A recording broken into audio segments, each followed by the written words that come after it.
Ladies and gentlemen, a very good evening to you and welcome to this evening's function that's being hosted by the Pretoria Legacy Foundation. It's indeed a pleasure and an honor to stand in front of such great people like yourselves here. Let's look at celebrating this great legacy, not from an Indian perspective, but from a perspective of how people coexisted in Marabastad. This is not about you and I. This is about these young kids who are here today in uniform from the various schools in Laudium, that we want them to understand what difficult times their forebears went through in order to see the success of what they see today, which I think Farida spelled out, the democracy in this country. Because we capture these stories, it gives some sort of legacy trace to those youngsters coming through who will be able to understand, be able to appreciate what we've really been through.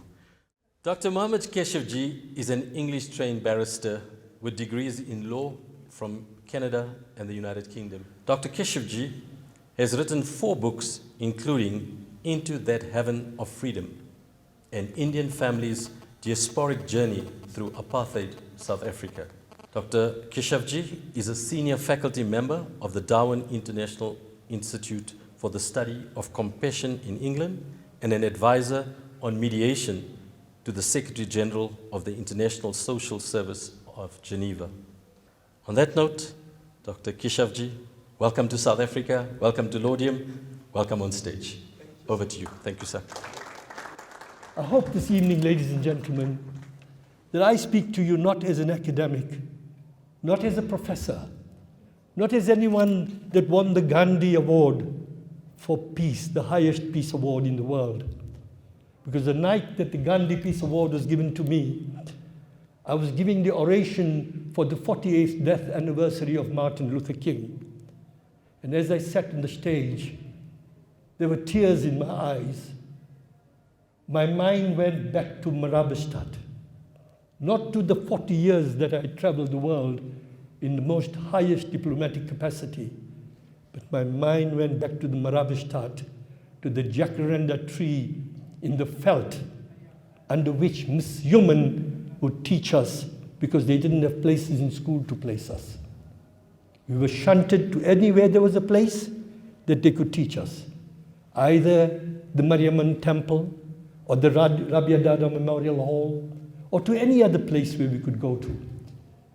But I stand before you this evening to tell you that Marabastad produced the grandchildren of people today that are playing the most vital role in different parts of the world. The first lung and heart transplant surgery in the world, pediatric surgery, was done by the son of a woman who was born behind Boom Street.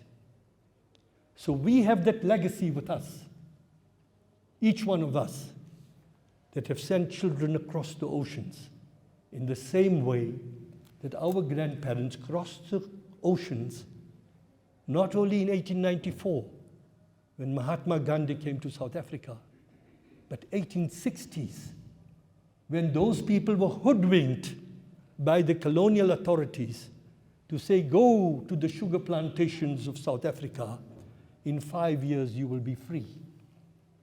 It wasn't in 5 years they became free. Those people carried in their womb the seeds of India's independence. And it was only in 1893, when Mohandas Karamchand Gandhi came to South Africa and was thrown off the train station at Pietermaritzburg, that the struggle for the freedom of the third world began. Not freedom of South Africa, not freedom of India, but the freedom of the developing world. Started in South Africa. And I tell people in India, you gave us a briefless barrister. We sent back to you a Mahatma. These are not my quotations. The quotations, I think Sam Chetty said that in India. But basically, South Africa gave the world two of the most leading moral iconic figures of the 20th century, Mohandas Karamchand Gandhi and Nelson Rolihlahla Mandela. Keep that in mind in our everyday lives, and let us instill that sense of pride in our children to know that we came from an area that was able to give the world a sense of balance. And therefore, this book, Into That Heaven of Freedom, which I took 43 years to write. And I would like to thank people. I see my cousin Sadruddin Khoja Dolphy. 40 years ago, he had sent me some papers, constantly sent me photographs. I constructed this book by conducting 150 interviews, including going to Pune in India, Sydney in Australia, United Kingdom, Portugal, France, Germany, Austria, name it. I went and meet people. And it is their stories that I was able to capture. So with that, let me start this program this evening. You will see on the screen the picture of an old man looking very regal, who was the first Ismaili to set foot in South Africa in 1894. And I always wondered that why did Heaven Keshavjee come to South Africa? Because on the back of my book, you'll see me looking very pensive. This cover is very funny. It's got two little girls, my mother and my Masi. Two little girls were almost orphans. Their mother died when they were 2 years old. In 1946, Sir Sultan Muhammad Shah Aga Khan, in a patriarchal culture, appointed these two little girls as members of the Aga Khan Council. They were products of the Ferguson School in Marabastad. They were trained in moral teaching by Mrs. Ferguson, who was a New Zealander. There was Mrs. Ferguson, Miss Emily, and Miss Tarleton. So many of our parents were taught by Christian missionaries at the colored school in Lawrence Street. That was in the 1910s and 1915. The Pretoria schools came much later, and those were started with the work of a person called Sheikh Ahmed, who was a brother of Baimia, whose son is there. Sheikh Ahmed was a very public personality, and he worked on that. Here am I on Table Mountain. I'm looking at the Indian and the Atlantic Ocean. I'm looking at that blotch, which is called Robben Island. And I'm looking at the most beautiful scene. And I say to myself, why did Heaven Keshavjee come to South Africa? Why didn't he go to Mauritius? Why didn't he go to Guyana? Why didn't he go to Trinidad? Not that those countries didn't have problems. Why did we have to go through in South Africa what we went through? And then I said to myself, destiny works in a funny way. You never know why. Nobody could tell me why Heaven Keshavjee came to South Africa. But my mother always used to say, Khabar che, Heaven Bapu, I'll talk in Gujarati and I'll translate for those who you don't know. Heaven Bapu, Osman Ganibai સાથે આવ્યા હતા, Ganibai ના બાપા સાથે આવ્યા હતા. Now I didn't know who Ganibai was and who Ganibai's Bapa was. Haji Qasim was the grandfather of Osman. There were two Osmans at Kit Kat restaurant in Marabastad. Their grandfather was Haji Qasim. And Haji Qasim lived in Chotila in India, a village near Rajkot. These were the only Memons who did not come to South Africa from Porbandar. They came from near Rajkot. There was a little town called Bamanbor. And from Bamanbor, Haji Qasim used to come to Chotila. Chotila is a little taluka in Gujarat, 40 miles from Rajkot, where the famous Indian actress Dimple Kapadia comes from. Have you heard of Dimple Kapadia? Dimple Kapadia is from an Ismaili family. Haji Qasim used to come to Chotila because he was selling timber. And the Keshavjee family were in Chotila dealing with wool and cotton. So I went to Bammenbor and I met some people there. I said, do you have any relatives in South Africa? They said, yes. Family that went to South Africa, they will call Kit Kat. The connection came up that Haji Qasim brought Heaven Keshavjee with him, and the two of them landed in Port Elizabeth in 1894 and worked their way to Pretoria. So Heaven Keshavjee was the first pioneer Ismaili to come to South Africa. And when he came, he settled in Prinsloo Street at 118 or 112 Prinsloo Street. It's a place called Ali Ismail Shop. I believe if you go there and you see the foundation stone, it mentions Keshavjee and Company. They started a company called Keshavjee and Company in 1894. That's the earliest photograph that I have of the old woman Keshavjee, which I found from Texas with a cousin of mine. It has Heaven Keshavjee, Welshie Keshavjee, and their two sons, Rajab Ali and Madhavji, and that's the mother called Mitima, sweet mother.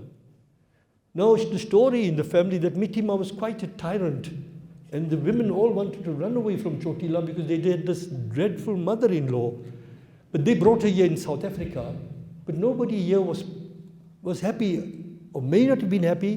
But the story is that Mitima went back to India because she said, Pretoria no ghee saru nathi. She wanted the ghee of Chotila and the gore. And story is that Mitima, I don't know if those days they had things like diabetes or high blood pressure or cholesterol, but she had about a kilo of gore or half a kilo of gore every day. So she stayed very short time, but it's interesting that nobody has ever seen a photograph of old man Keshavjee. It doesn't exist.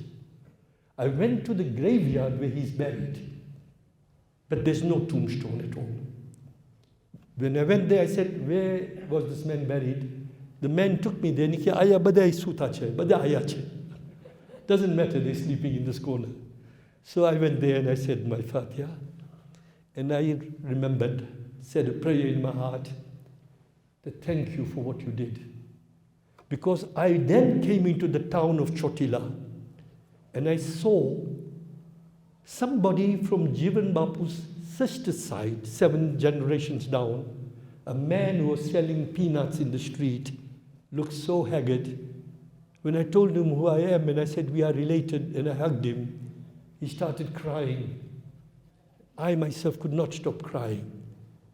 I said to myself, what were our ancestors capable of doing in those days and taking us out of that place to bring us to South Africa?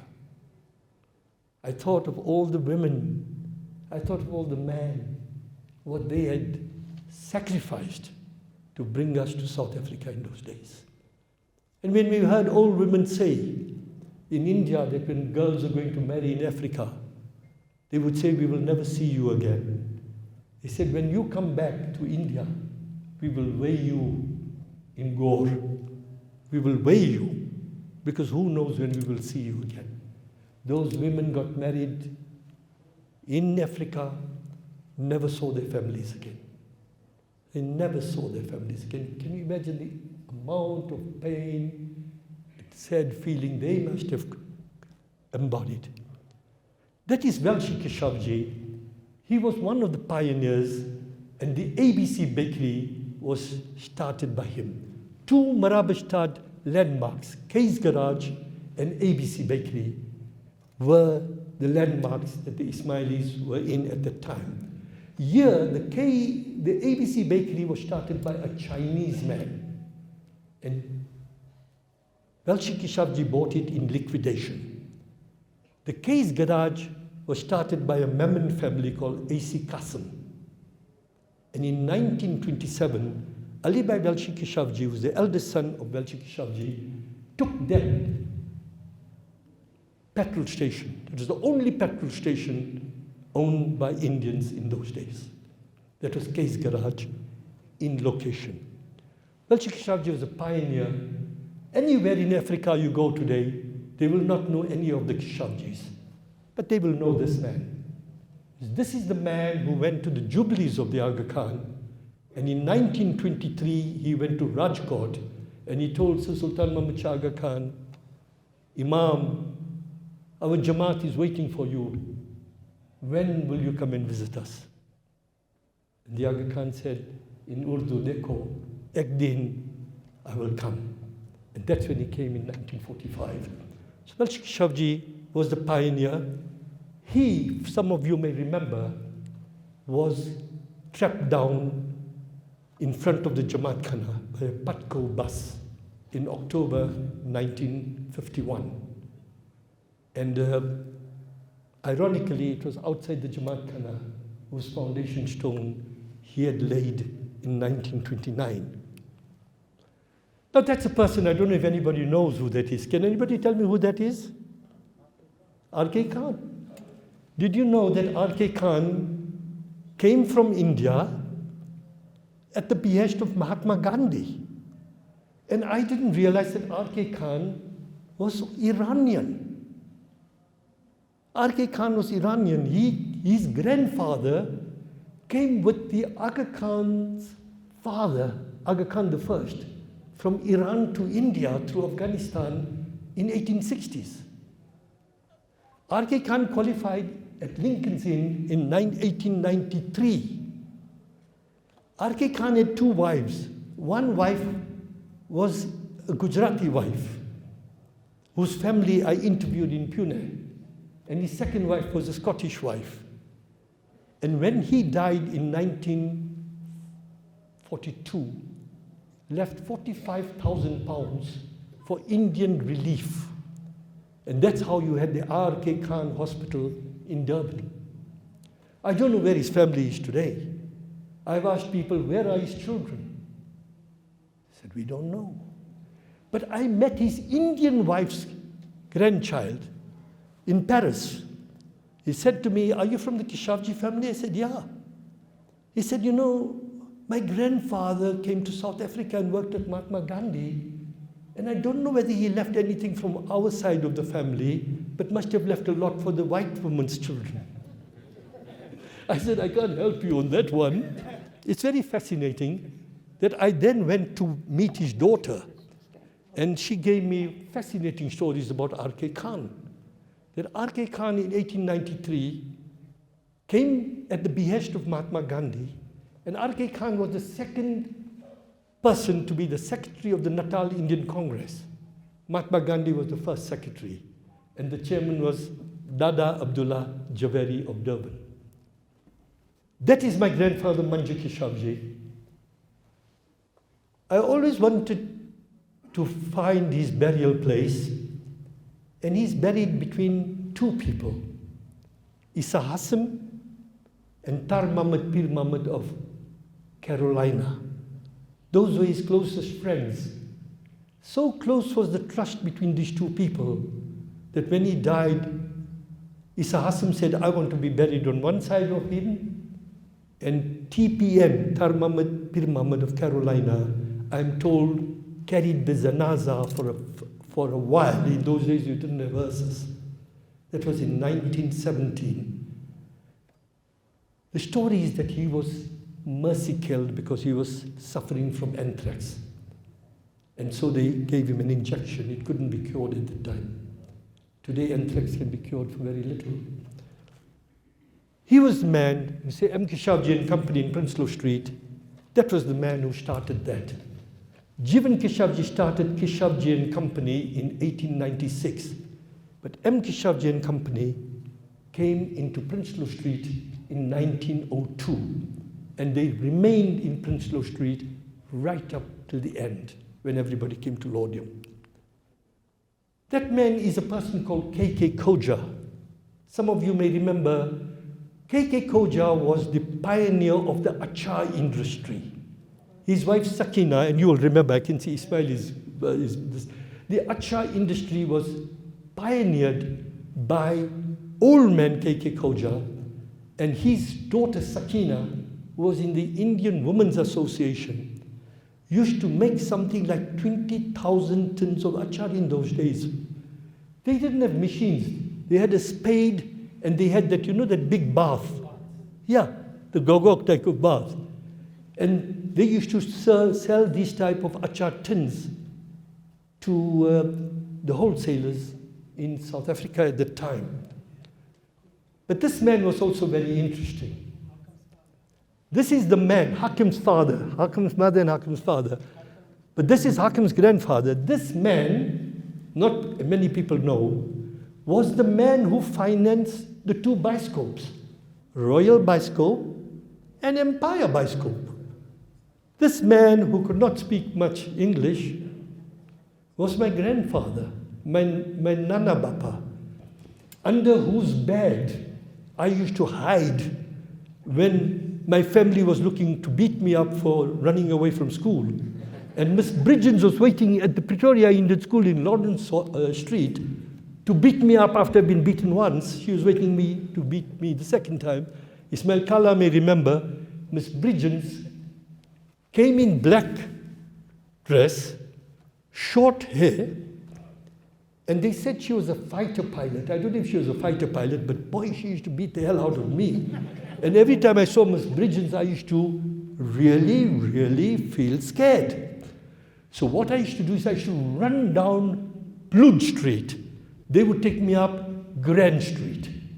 When I came down Blood Street, I'd run back, get into his shop, H.K. Koja and Company, just behind Hussain Adrus.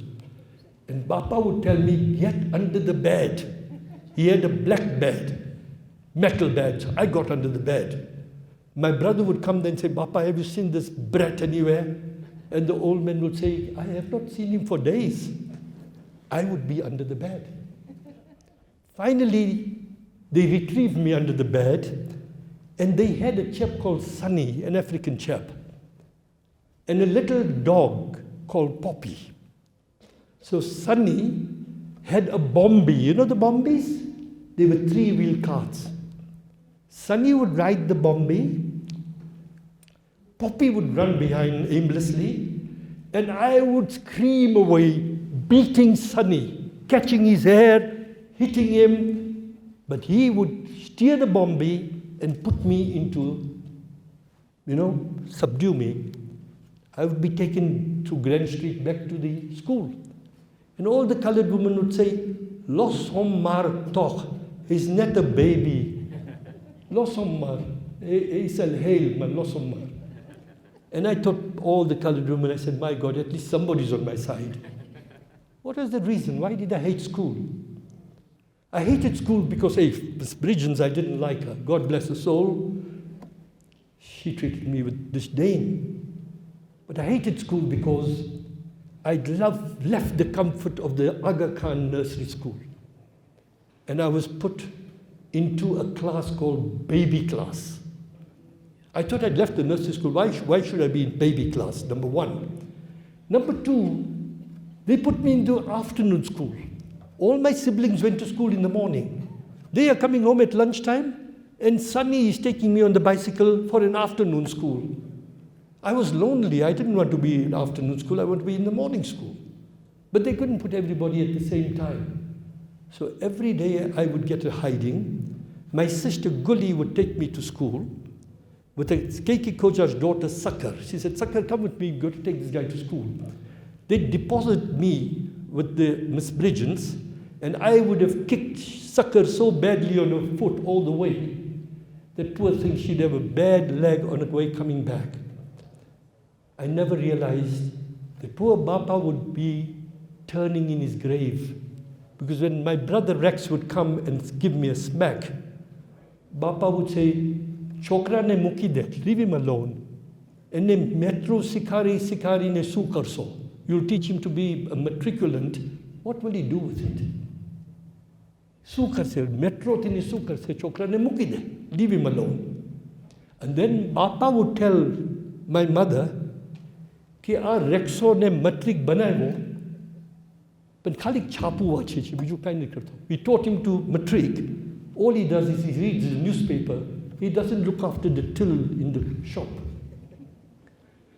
So when I got my PhD at London University, Bapa came in my mind.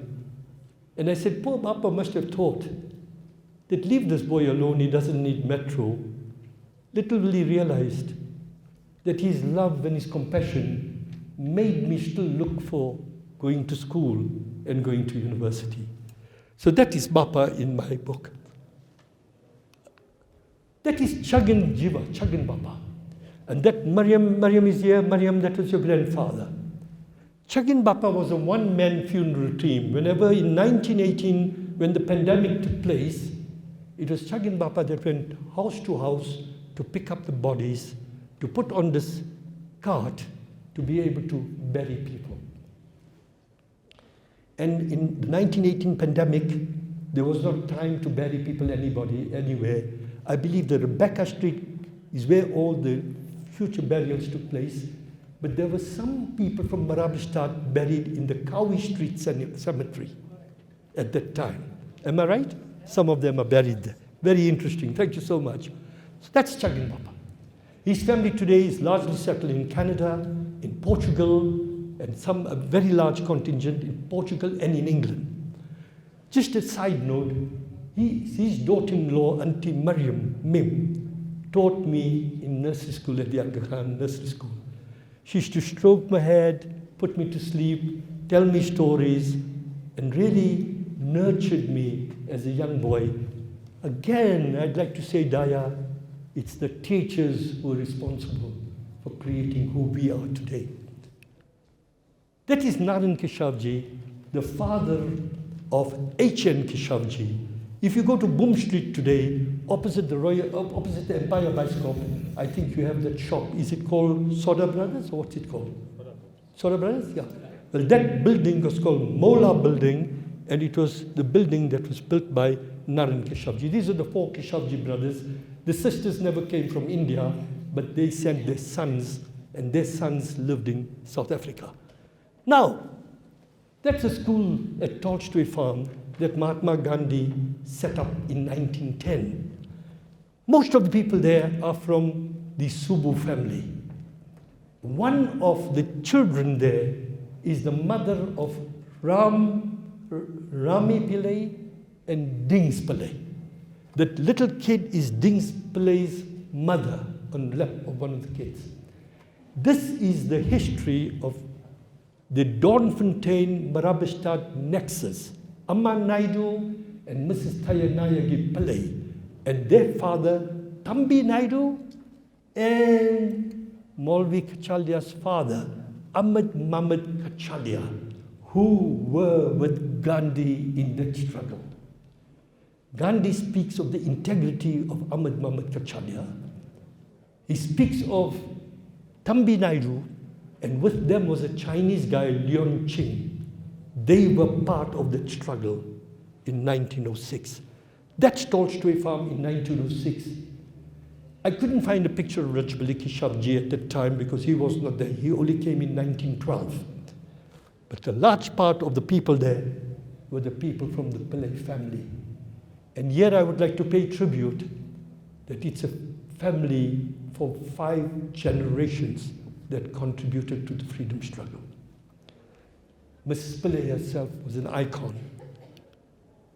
That particular photo is a photo of Rajbali Keshavjee with the uniform that was produced at Gandhi School. That's the Tolstoy Farm uniform with Rajbali Keshavjee. That's the only photo I've ever found, and I found it in Nairobi from the collection of my uncle, Habib Keshavjee, which I'll talk about in a minute. That's a keeper. You know who's that man in the middle there with the beard? C.F. Andrews. C.F. Andrews worked for G.K. Gokhale. And in 1914, when Mahatma Gandhi was negotiating with General Smuts, Gokhale sent 2 people.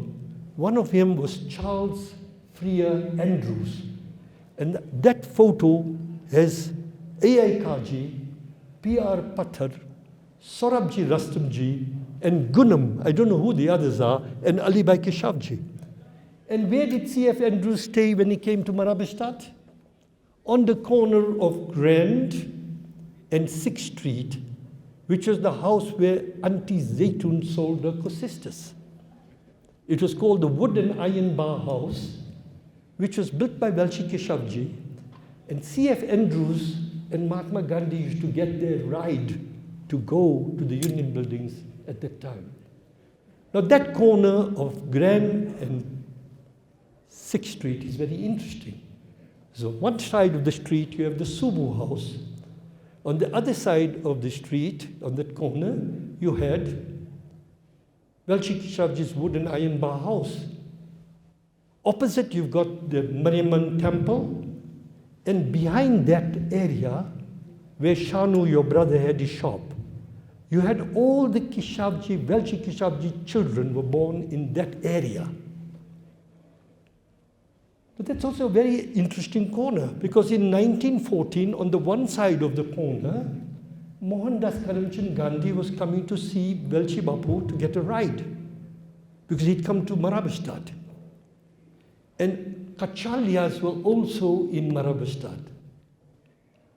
Ahmed Mohamed Keshavjee had a shop opposite the Jamaat Khana in Boom Street. And his son Ali was also at Stoltree Farm. Now the interesting part of that corner is that on the one corner in 1914, Mohandas Karamchand Gandhi used to come and hail a ride. And some 36 years later, on the other side of the corner, Nelson Mandela used to come and see Mrs. Pillay. And Welshi Bapu's grandson Remtula was with Subu, Govind, and Naran from the Subu family with Mrs. Theanayagi Pillay, and they were working on the mobilization project with a printing press that was behind our house, where you had Sada or Sadhya. They were running a very makeshift printing press for all the leaflets that Mrs. Pillay needed for the mobilization program. And it's interesting that where Auntie Zaytun had a co-sister's home, in 1929, while the Jamaat Khana was still being built, the Ismaili headquarters were in Zanzibar, and a man came from Zanzibar to check up what was happening on the building of the Jamaat Khana from the Aga Khan Supreme Council. That man's name was Harji Banji. Who was Harji Banji? Harji Banji was the Clove King of Zanzibar. Ironically, he produces a grandson called Ben Kingsley. Ben Kingsley plays the role of Gandhi in Richard Attenborough's film Gandhi. And Ben Kingsley said in Canada one day that my grandfather went to South Africa, but I don't know where he went to. And finally, we found a photograph. That is a 1918 photograph in South Africa. That is the ABC Bakery in 1923, when it was purchased from a Chinese baker. That's a royal bioscope in 1942. Started by K.K. Khoja and Ismail and Ghulam Keshavjee. The Keshavjees were not the pioneers of the cinema in Pretoria. They gave it a certain life. It was started by the Kanamia community with the Bombay Star bioscope, where you had the Blue Lagoon Cafe.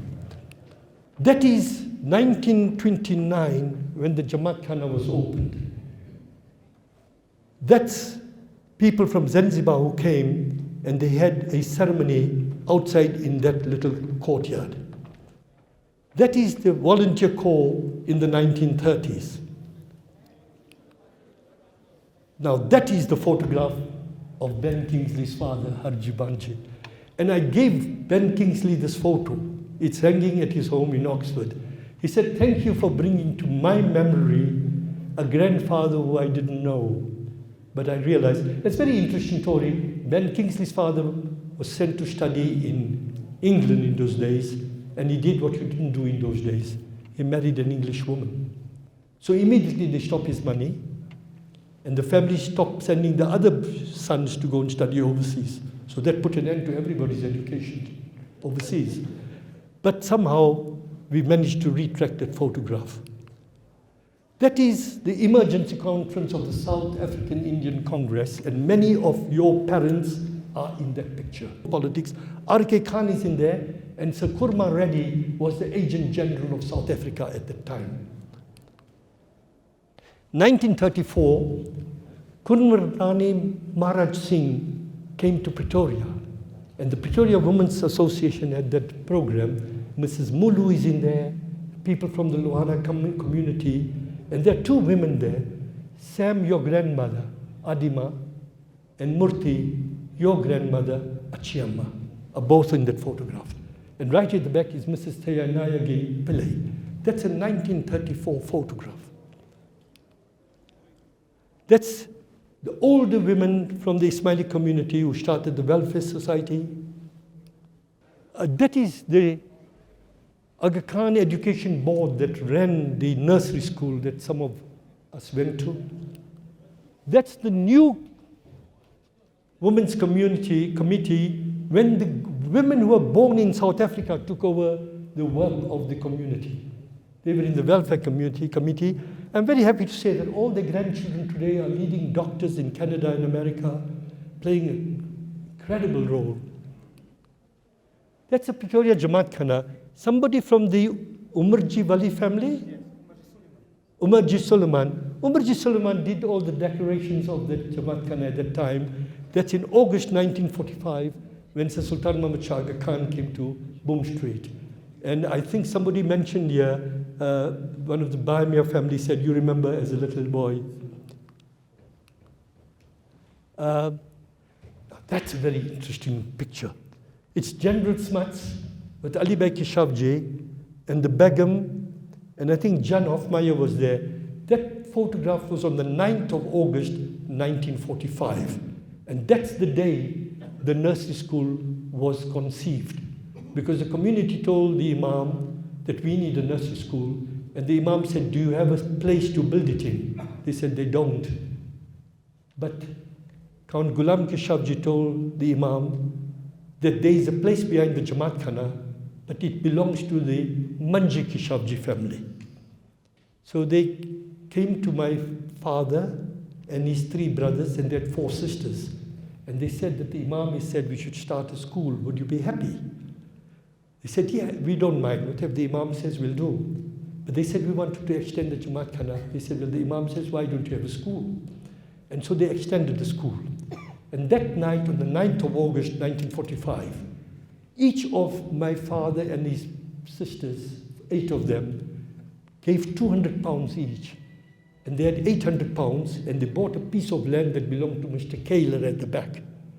And the nursery school started on the 9th of, the seeds were laid on the 9th of August, 1945.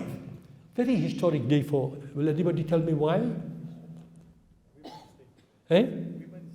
No, it was the day the bomb was dropped on Hiroshima, and General Smuts came late because he was part of the Imperial Cabinet. And His Highness came late because His Highness was the last president of the League of Nations. That's the first picture of the nursery school in 1946.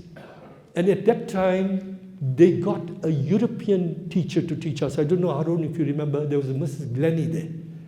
Miss Glennie came from Cape Town, and she came to Marabastad to work at the school. That school produced the first, I think, among the first women ambassadors of South Africa, Sue Singh, and it produced some very outstanding people in all the communities whose children went there. Harun says he only remembers that we only slept. But Harun, I've never seen sleep like that in my life. It was the most beautiful sleep. You only get it if you go to an operation and you're under anesthetic. And Dr. Murthy will tell us that that only happens when you are anesthetized. But the school was so wonderful that sleep was all we enjoyed. That is Ismail Velchi Keshavjee, who went on the passive resistance campaign that Uncle Krishna had organized with Tayanagi Pillai, Jiva Babar in 1947. That is the dharmic school that Master started near Bamiya's butcher shop. And those were the kids in 1948. All their children are now in Canada and Portugal. That's Prince Sadruddin Aga Khan, as a young boy of 14.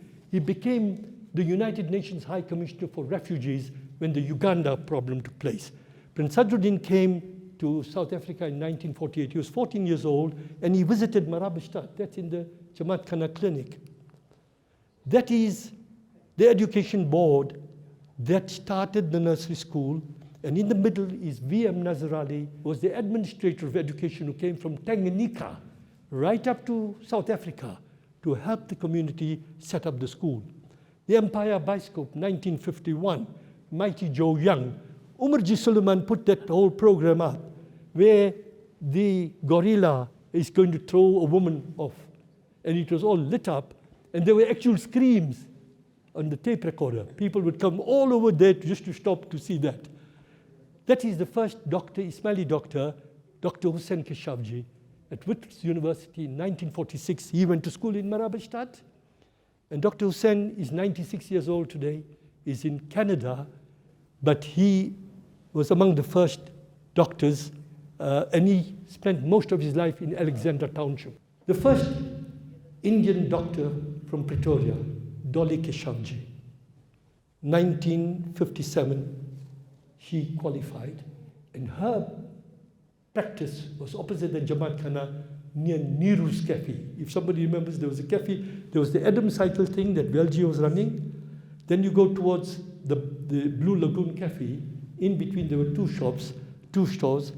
Dr. Dolly was one of them. There was Dr. Mystery. There was Dr. Ronnie Pillay. Then there was one chap called Dr. Chetty.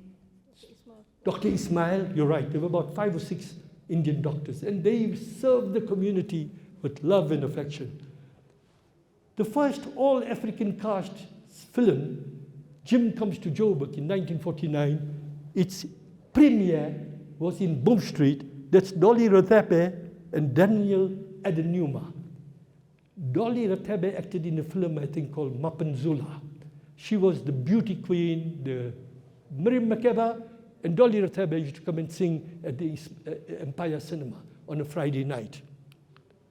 That's Mohamed Keshavjee, who started Masala House. His daughter owns the Sunnyside Park Hotel, Anish.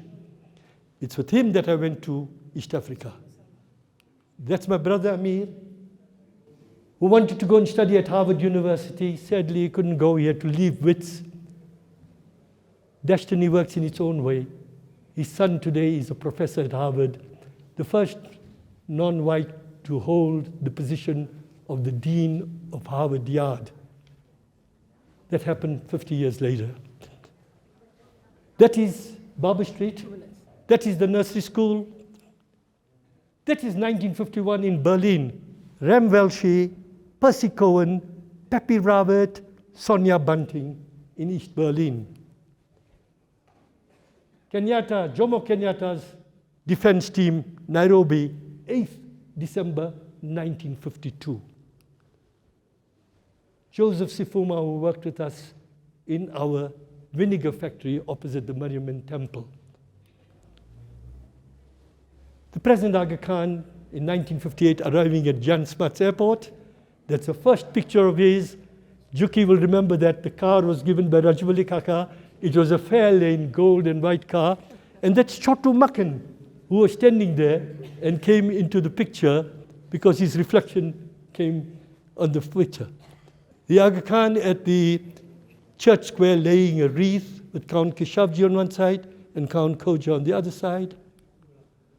The Aga Khan with Ken Temba of Drum Magazine and Peter Hopkinson in Joburg at that time.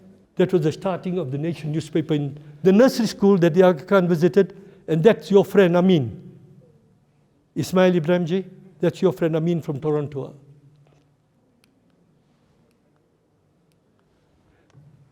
Nairobi, 1962, Jomo Kenyatta comes out of prison. Habib Keshavjee goes and meet him.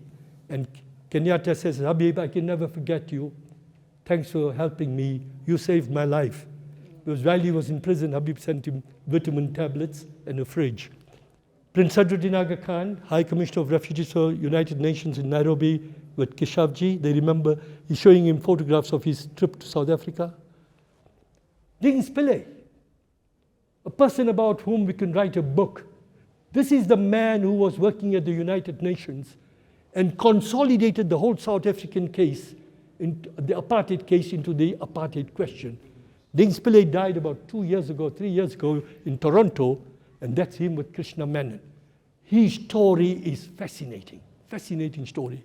That's the picture on the Chinese postage stamp of Chef Keshavjee with Chin Yu Zheng, the Chinese heart plant surgeon, the first successful lung and heart double transplant surgeon, took place in China with Chef, whose mother was born behind the Royal Bioscope and had to leave school because she could not afford to study. When Chef got the Order of Canada, he walked down the aisle and went to his mother, kissed her and said, "Mummy, thanks for making it happen." And then he went back onto the stage. So that is beautiful picture. Mrs. Tayanaya Pillay and Nelson Mandela. She's got the sari that him and Amit Katrada had presented her. And that was the day she wore that sari, only 28 years after it was first given to her. The first picture of Nelson Mandela with Julius Nyerere was taken the morning that invested as the president. That photograph was given to me by Nyerere's photographer. Madiba told Nyerere, "I will come and see you in the morning alone. I will receive you before I receive the heads of state of all over the world, because what you've done, nobody would have done for us." Nyerere gave Mandela his first passport, and they started the whole program in Morogoro for South African ANC people. Freni Jinwala spent most of her life in Dar es Salaam as an editor of the major newspaper. Last picture. It's a letter written by Mahatma Gandhi to Welshie Keshavjee in 1939. And that says that what can I do? You are complaining, but what can I do from here for you there? Because over here we also have a problem. And I know you have a problem there. But I am fasting because I will do anything I can to promote Hindu-Muslim unity. And he says, please write to me, keep me informed. I believe there were 12 letters that were written between Welshie Keshavjee and Mahatma Gandhi. I could only find one. The original copy is now in Nairobi. This is a facsimile. With that few words, I think we're just on time. I may have taken 1 minute more, and I will throw the ball back to you. Thank you so much. Yeah, thank you.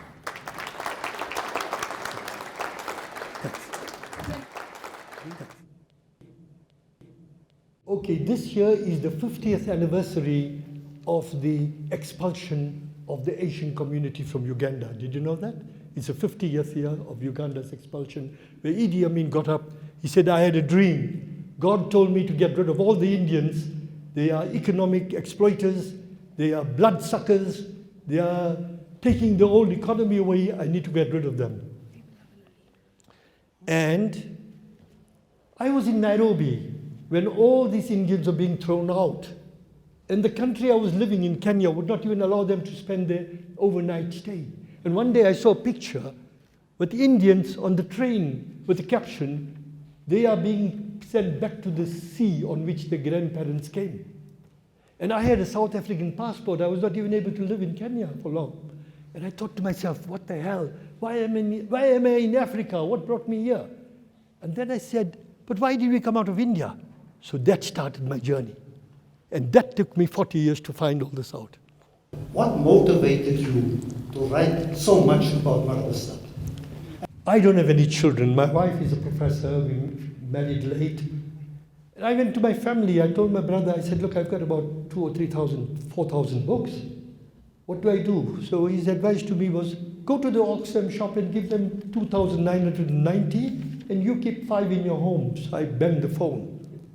I went to my younger brother. He said, I got 2 daughters, give me the books. But he said, I don't have a home because some family difficulties, and so his daughters are grown up. So I asked myself that if I spent 75 years collecting this library, it has to go back somewhere. And Fakir is sitting here in front of me. I was with Fakir in the car. I said, Fakir, I want to give this somewhere because it's very valuable. I have had books in my library with autographed copies by Kwesi Ntseki, the first black president of the United Nations. Kwame Nkrumah's autobiography with his own signature, those type of books. And so I said it's got to go somewhere. The choice was either Canada. Canada was not ready for it. And sadly, we were going into the digital era where people said people don't read books anymore. We read on Kindle. Why do we need books? Alhamdulillah, I got in touch with Yasmin Karmali, the wife of Ahmed Qasim. And we went for dinner that night, and I said, Yasmin, would you be interested for the community? She said, yes. So I brought those books to Rivonia, and Roshan is here. I don't know where Anissa is, but we dedicated that day to the memory of Ismail Muhammad, because he was the man at our school who inspired us to read. Thank you. And so, first of all, thank you. Thank you. There was an incredible insight tonight because I need to know more about the community that I serve, because that is my role as a deputy principal of Lorium Secondary. My question to you as an academic, how can I further enhance my understanding of the community that I serve? What can I do as a young 38-year-old to engage in your history? Yeah, there are books written on Marabastad. Number one, Fakir has written something. Jay Naidu has written a book called Kuli Location. Number two, look at the Aga Khan in Africa. Number three, I would say once every fortnight, have somebody from the Marabastad community to come and speak to your students and let them have an interactive discussion so that the oral history then gets transmitted through a classroom discussion. And I would say, you know, in Pretoria town, you got Mrs. Tayanaya Pillay Street, you got Ismail Muhammad Street, you got the Nana Sita Street. You've got those type of stories. Maybe capture those. And you know, my book is written in no way of demonizing. We were all victims of an ideology, whether we were white, black. We didn't have time tonight. My siblings, some of them were born at the nursing home in Lady Selborne. This was the Holy Cross nursing home. The compassion that the whites showed was unbelievable. There were Afrikaners who contributed towards a better this thing.